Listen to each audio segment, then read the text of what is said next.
Hi, ladies. Hello, how are you? Great. How are you both doing? Good. You can hear us okay, right? Can hear you perfectly. Perfect. I am going to get us set up into the Facebook group. We are recording, so everything right now will be posted in there. And once we get shared into the group, we will get started. Okay. Love the background, Kailey. Thank you. Perfect spot. I know, right? All right. So it takes a little bit to get active here on live Facebook. So while everyone is tuning in, let us have your patience while we are waiting for this to go live.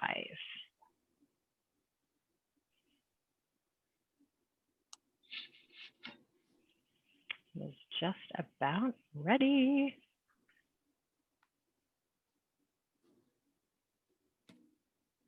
We are right on time. All right. Happy Tuesday, team. Welcome to our live training today. Today we have the honor of having two guests, both licensed therapists. We have Kailey and Caitlin from Consider Yourself Counseling in St. Charles. And they're here today to talk with us a little bit about some of the major challenges that their clients, my clients, all of the people in the world are dealing with right now, and trying to navigate through 2020 and the holidays, as well as some signs and symptoms of anxiety, depression, and stress that maybe you don't know that you're dealing with. So thank you so much for being here today, ladies. It's truly a pleasure. And I have to give a little bit short background. Is I worked with Kailey, I think, is it 22 years ago now or 3 years ago now? I couldn't actually figure it out. Yeah. But I have to tell you that when Kailey and I were working together, she really helped me through some major life changes. And she was an incredible help and resource for me to have that non-biased opinion really in my life and help me navigate through some of the challenges that I was dealing with. So I like to ask you, ladies, when do you usually have people seek out for your help or guidance? And what is kind of the most common thing that you see in those that you help? And how would someone know if they truly need to see a therapist? Yes, yes. And I'd like to say thank you for having us here today too. And that's an excellent place to start. So there are different warning signs or indicators of anxiety and depression. They can also be broken down into different categories. So there are cognitive warning signs, there's emotional warning signs, behavioral and physical warning signs. So would like to start there just to kind of provide some information on what that would look like. So starting with cognitive warning signs, what to kind of keep an eye out for if it's happening with more frequency or if it's creating more distress. That would kind of be more of the memory problems, difficulty with concentration or focus. You may even start to notice like your decision making or your judgment may be a little bit more skewed to where you may be making poor decisions or really not thinking through more of the long-term impacts of your decision making or the impact that that could have. Another key indicator would be an increase in negative thoughts or automatic negative thoughts.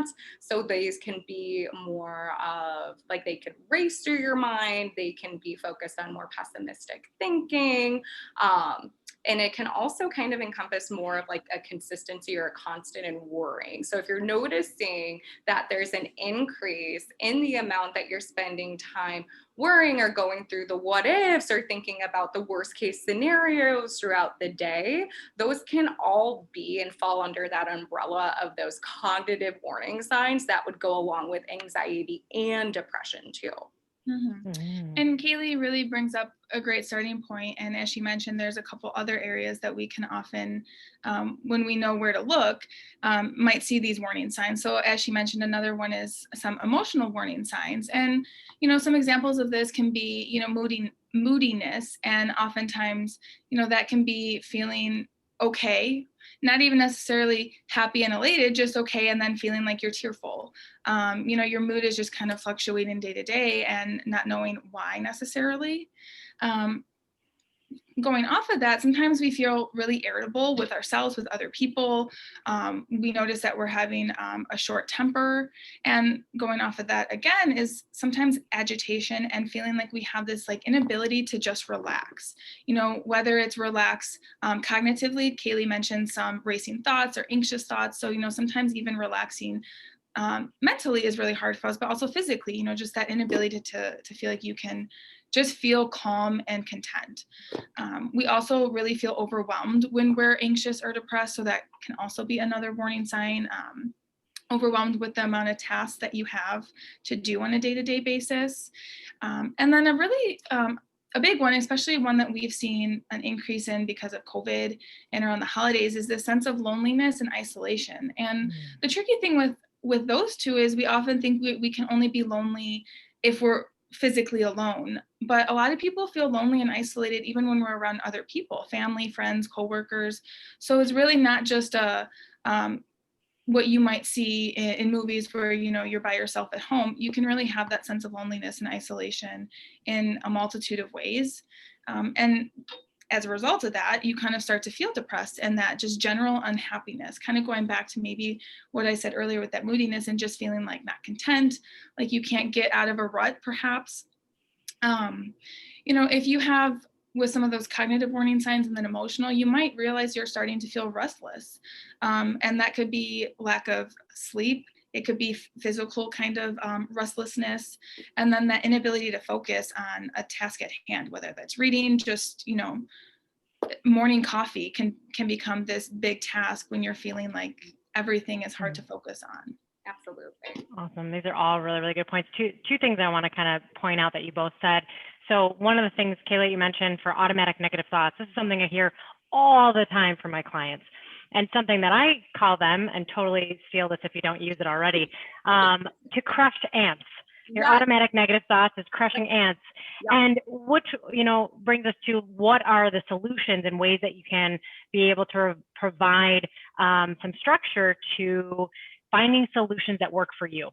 And another thing, Caitlin, that you mentioned too before about like the sense of loneliness, or even just feeling as though you're not being heard or understood.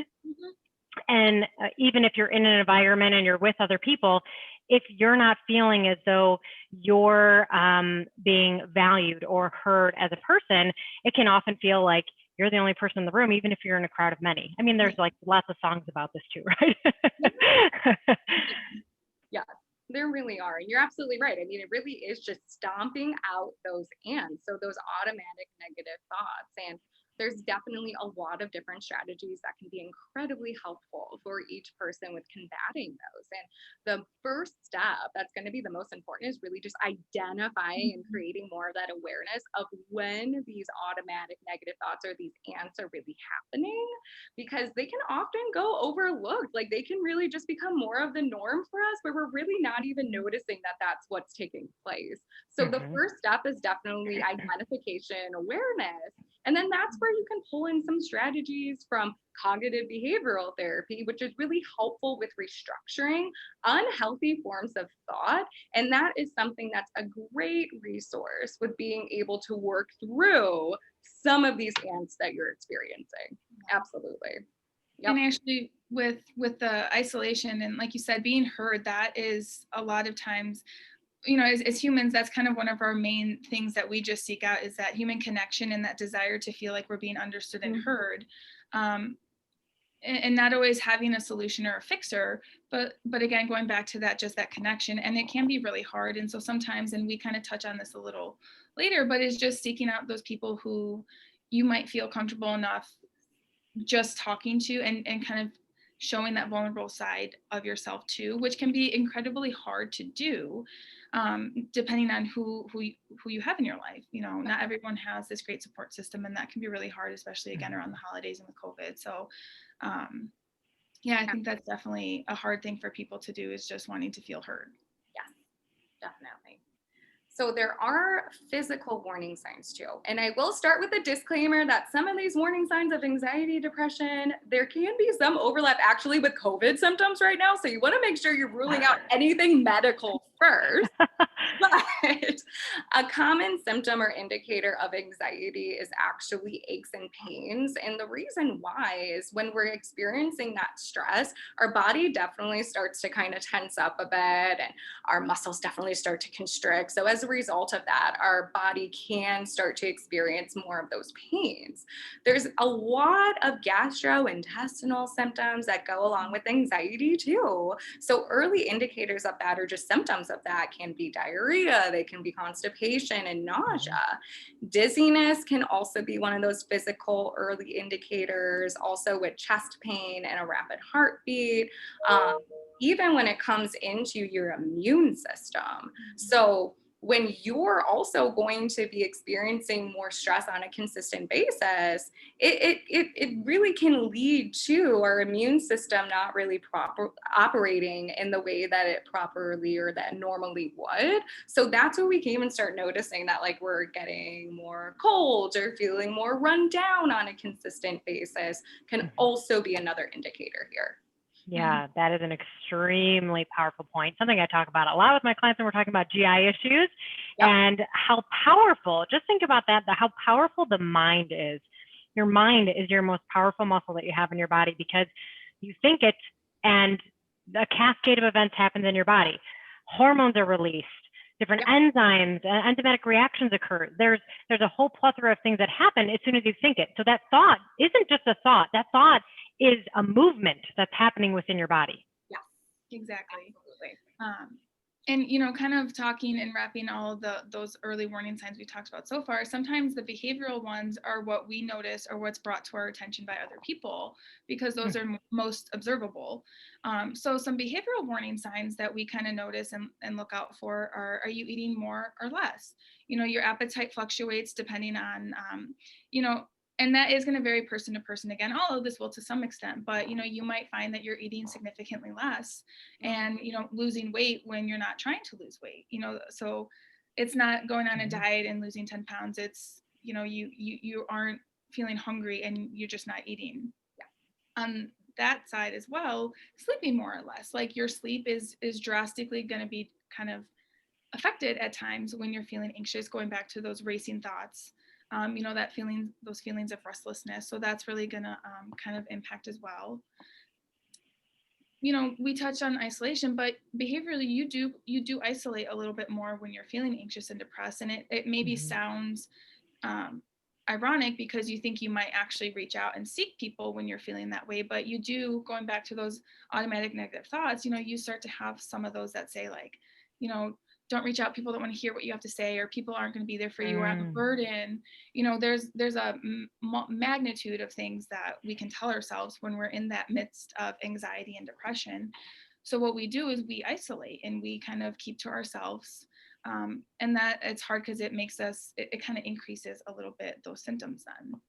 You bring up another really good point too, Caitlin, with your energy levels and just feeling like you're sleeping more and having that exhaustion, just like when we were saying before about what happens when you're physically stressed, emotionally stressed, and the amount of energy it takes for your body, like we talked about, what you think, then becomes a cascade of events, which then requires energy. And when you're not taking as much nutrients from a nutrition standpoint, then your body is actually has less of a chance to fight off from what you were saying before, Kailey, about and from the immune system, but also just to be able to require that sustained energy to maintain higher levels of activity during and throughout your day. Yes, definitely. And, you know, you might also notice that you start to procrastinate more or just completely neglect your responsibilities. So I know Kailey and I were thinking of ways to kind of demonstrate that. And within the group, you know, I've had the pleasure of kind of looking at it the past couple days, and you guys are a great community. And so maybe if meal prepping is something that you've always found that was enjoyable and helpful, and then all of a sudden you notice it's not something that is high in your priority list anymore, you're not just doing it, but enjoying it. You know, that can also be a sign. You know, things that we might overlook as being insignificant can really tell us a lot. When we have all of these symptoms that we're experiencing, at times we can turn to coping mechanisms such as, you know, alcohol, you know, drugs, cigarettes. We either were engaging in that beforehand and we notice an increase, or you've never really been one to partake in that, and you notice that that's the only way you're kind of getting through the day is through some of those coping mechanisms. Also behaviorally, some of these more what we might think of as typical anxiety, nervous habits, but like biting your lip, biting your nails, playing with your hair, you know, there's a lot of, again, warning signs that we sometimes overlook is just being there and being normal. That can really be indicative of you going through something. Yes, absolutely. And it definitely goes into, though, when we're talking about this and when we're trying to kind of go through and understand, okay, well, when's an appropriate time for me to reach out? Or is it time for me to seek additional support like counseling for the first time or return back to counseling? There's this concept of just knowing that everybody has their own threshold of distress. So what we mean by that is if we're looking at it like on a scale from like 1 to 10, 10 being like our limit, our breaking point, what we're capable of handling, with what we have been having going on for the past 10 months with the pandemic, and then also with the holidays approaching, I'm sure a lot of us have been operating kind of closer to those higher numbers, like at the 7 or at the 8 or at the 9. And we're operating there for maybe days, weeks, months at a time. And the toll that that takes on your body, or the toll of operating that fight or flight response, can definitely be depleting mentally, emotionally, physically, cognitively. And when you're at that point where you're at that like 8, 9, 10 number, it's really only going to take that one additional thing that can put you past your point. And that's where they bring in the saying of it's like the straw that broke the camel's back, because it really is. When you're at the 9, you don't have that much room left to be able to cope with additional stressors, to where now you're at your 10 or beyond that 10 limit, and you're in this position where you're overwhelmed and you just don't know what to do anymore. So that is definitely that time where you can look for additional support. You can implement these different coping skills that we'll talk about later, or you can reach out and seek counseling for the first time too. So that is something to kind of get a gauge on when you're kind of thinking to yourself, well, is it time or is it not time? Just to be aware of where your own threshold of distress is really at and monitoring that for yourself. That was so perfectly said. Just one thing with that. I like how you pointed out, Kailey, because a lot of the times when I'm talking with my clients, we talk about how your individualized plan, you as a person, your world is different than everyone else's. So to compare and say, well, how come that person can be, you know, super mom and she's got her kids and doing this, da, da, da, da, but I'm over here and I'm like, I can't even handle this one thing. Because you are different than everyone else. Your world of stress and worry is different. Can we build resilience there and help you get stronger? Yes. And that's where some of the strategies that you ladies are going to talk about today are going to come into play. But I just wanted to put a special emphasis on the fact that every person is different, and don't compare yourself to everyone else, because you haven't lived their life and they haven't lived yours. So it's important to also really truly reflect on what your own personal threshold is, so that you're comparing you to you, not you to your best friend. Absolutely. Took the words right out of my mouth. Perfectly said, Ashley. I do a little counseling, you know.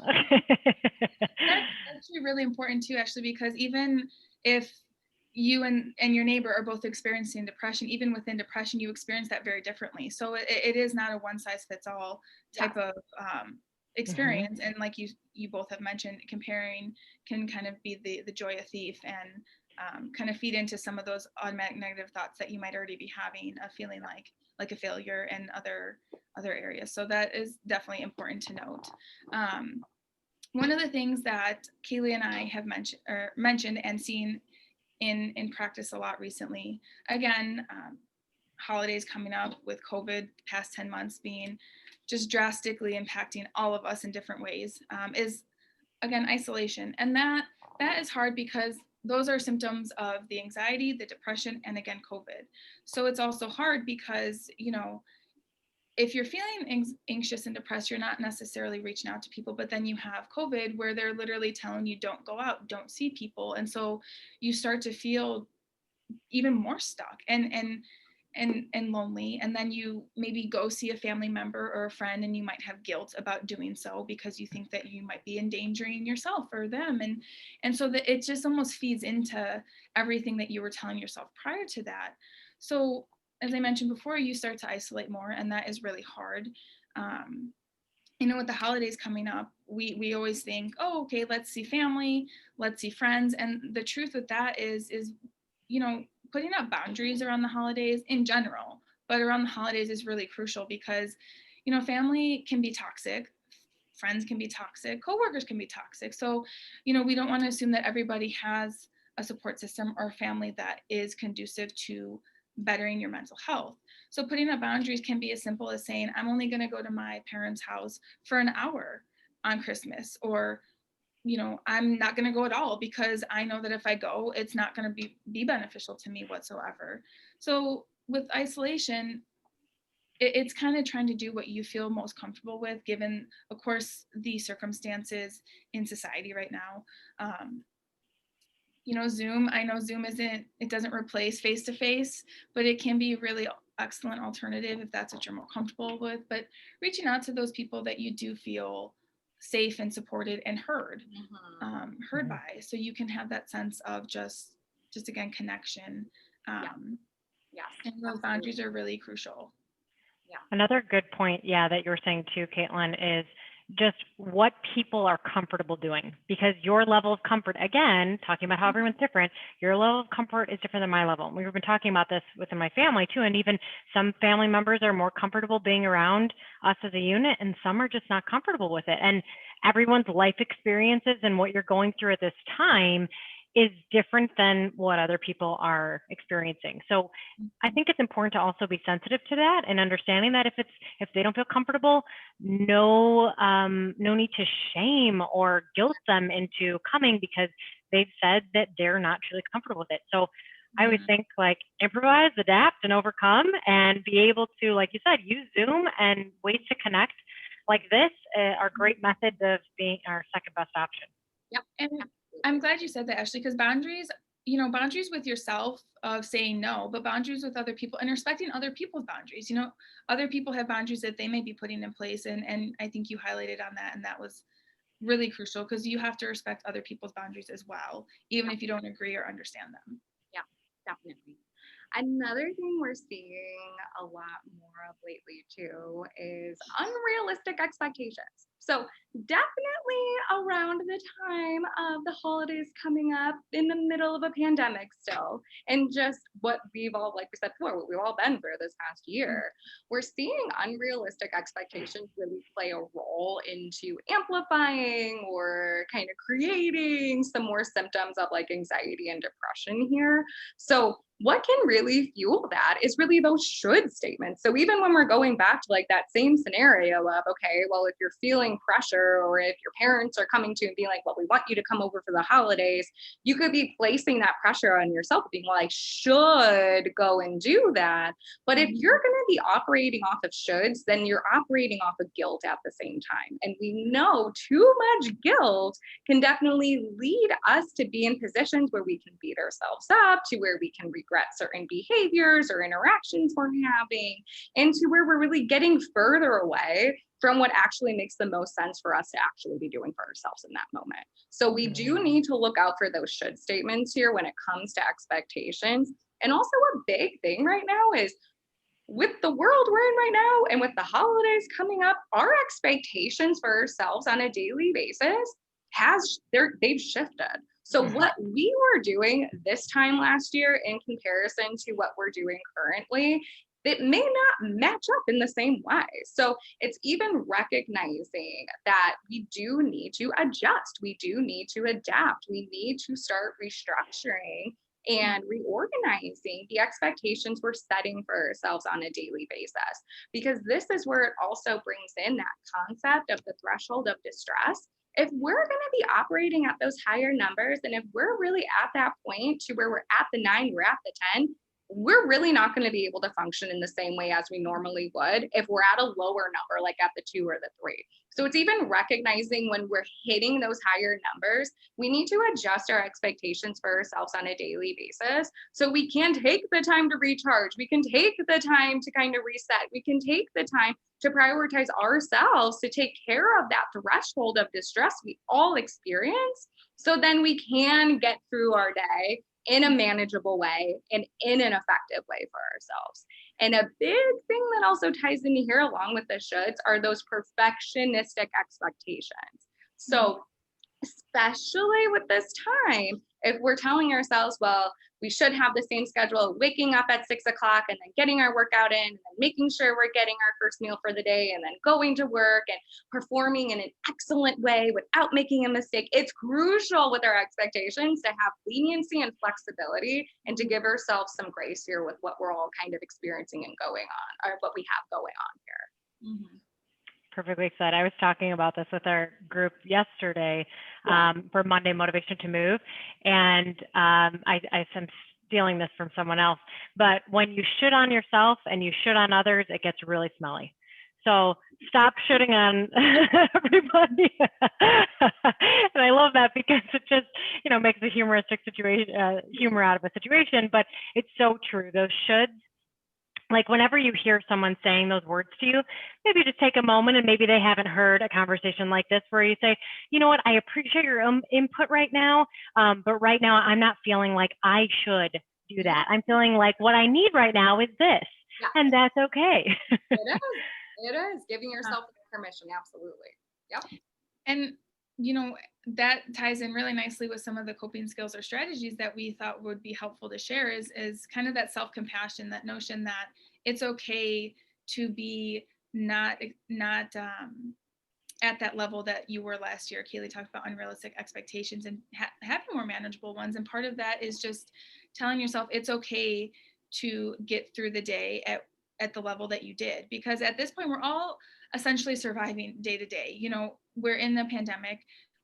There's so much uncertainty with this that it's very easy to feel anxious and depressed when we don't have an end in sight, and so just the self-compassion can be as simple as saying like, hey, you made it today. Like you got through today, you worked, you took care of your kids, whatever it might be for you in your life, is just giving yourself that grace period of, I did what I could, and that was the best that I could do. And that was enough. Yep. And that's what even goes into, us being able to have our schedule and routine of what's realistic too.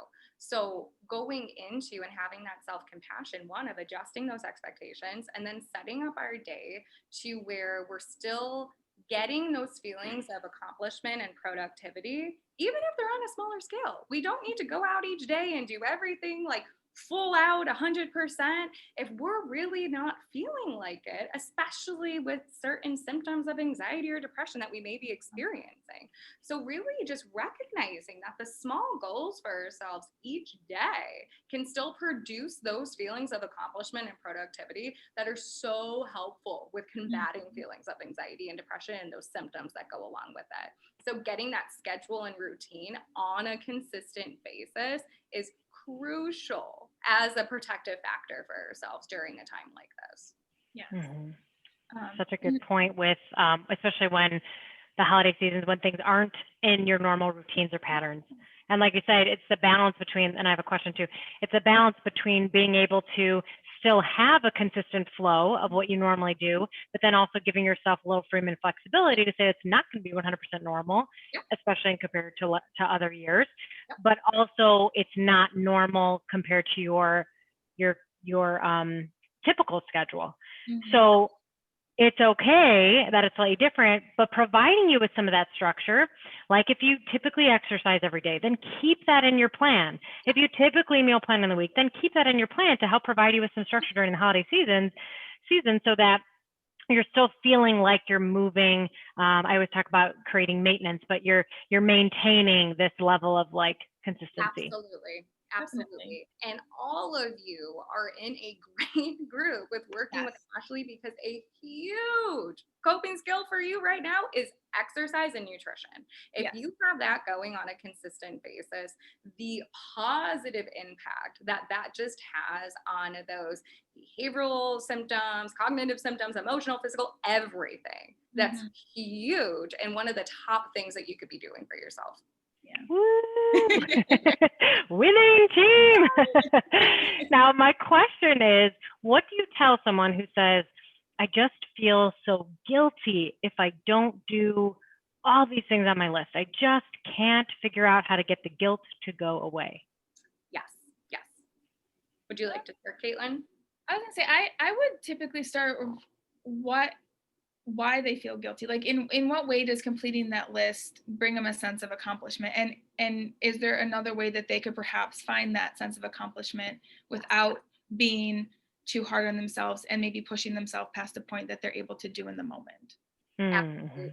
And that's where it also, going off of that point, that's where it also ties in too. You could even explore just like a matter of worth there. Like, are you equating your worth as an individual to you completing that list or that task for yourself each day? And if that's the case, how can we build up other areas of worth for yourself outside of that list? So then you can still feel good about yourself at the end of each day without experiencing that guilt there too, if you don't get everything done that thought that you were going to get done for that day.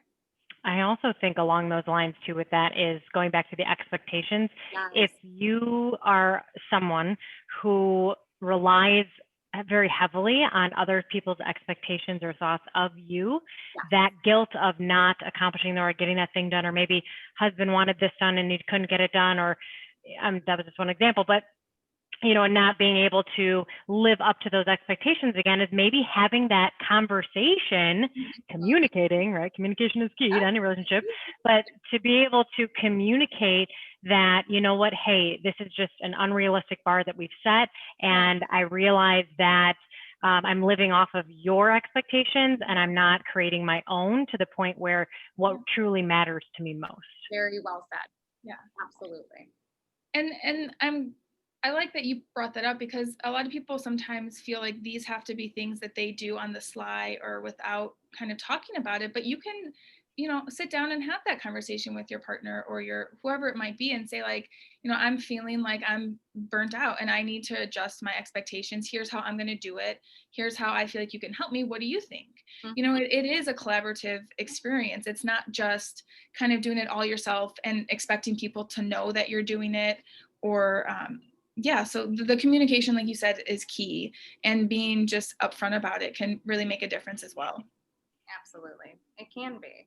And that's where it kind of goes into too. If you are feeling like you want to reach out for help, reach out for help. And if you're even deciding if you're feeling like, oh, well, should I not? You can even just do like a little bit of like inventory or data collecting here. And if you just kind of want to keep track of how you're feeling on a day-to-day basis, and even just kind of writing down some of these like warning signs or indicators of anxiety and depression we went through, just to keep track, that is a great place to start, because that starts the process of just self-reflection. It starts the process of insight development. And if you're recognizing, yeah, you know what?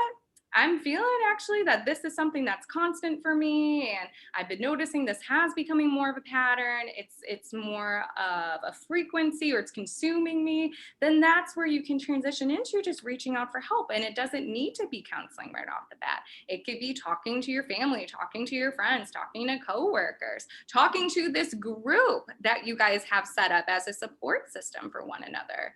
And if you are considering the idea of counseling, you can even go in with taking some pressure off of yourself of just being like, okay, well, I'm just going to go in for an initial session and just see how I feel. I don't need to go in and commit to something just long term at this point, or for whatever amount of sessions. I'm just going to go in and I'm just going to feel it out. You can even just take that initial step too. But it really just is, reach out for help. We all need each other right now in order to continue to get through what the pandemic has been doing, and also the holidays too, right? Yes, that was so well said too, because again, you may be of the and I hear this a lot, is like fear of reaching out for help and fear of asking a professional to be able to guide them through, or like you're saying, even talking to a family member. Sometimes I can feel, yes, that can help to talk to friends and family, but when you have a true non-biased opinion, you have someone to really bounce off. And my husband and I, you know, we differ a little bit in our beliefs in this necessarily, but I just feel like there's so much to be said. There's so much benefit on talking with someone who doesn't live in your world, because they can help pull you out of it. When someone is in your space and part of your world, it just is a little bit more challenging to see beyond. Yeah, it does. So I highly, highly, highly recommend, if you are right now in the process of navigating through whether or not you do experience anxiety or you do experience depression, or you're really trying to figure out, wow, this has really brought to surface, like I am experiencing this on a regular basis, I do need help. I highly recommend reaching out to consider yourself counseling. I mean, it was really life-changing for me. It changed, and I won't go into my whole spiel, but it really was a great experience, Kailey. And I just have to thank you for the experience that I had with you, and would love to learn a little bit more about how people can get in touch, reach out, and what that would look like in terms of.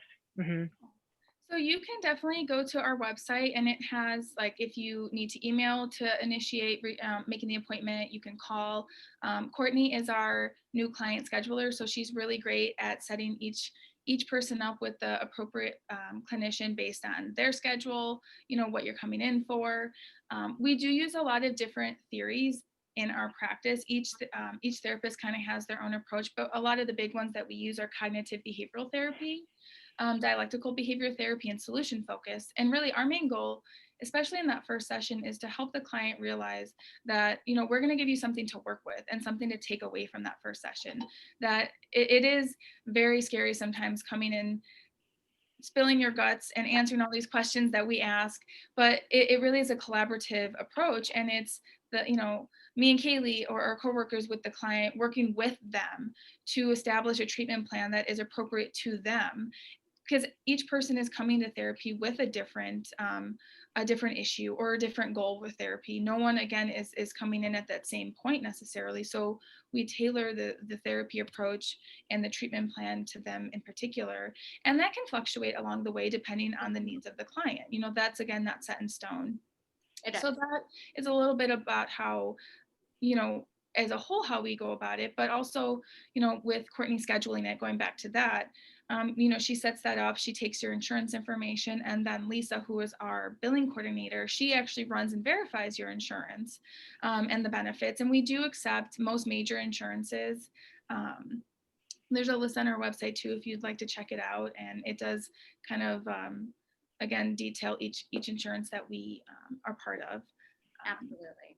And with the coordination too, when it comes into customizing treatment, I mean, we work well, and we have the experience of even coordinating with primary care physicians and doing coordination of care with doctors. We will even pull in family members when appropriate to get a whole dynamic going that would give that client the most benefit and the most gain out of what they are looking for from counseling and just treatment in itself too.